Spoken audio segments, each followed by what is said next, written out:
If the Hammar MA1 unit has been used, it has to be rearmed.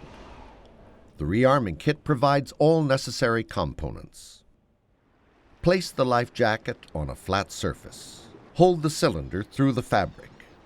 Insert the metal key provided in the rearming kit between the black locking ring and the yellow cap. Turn counterclockwise to open the locking ring.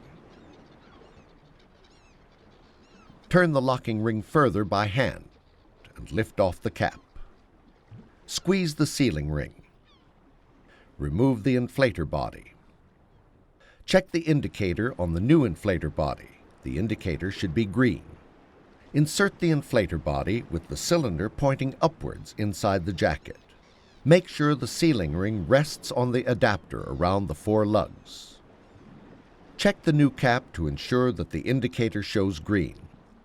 Hold the gas cylinder as before and position the cap with the inlet valve pointing to the right.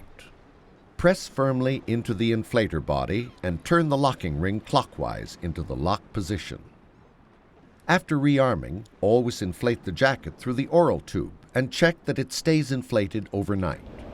The Lifejacket is now ready to be used with its new inflator.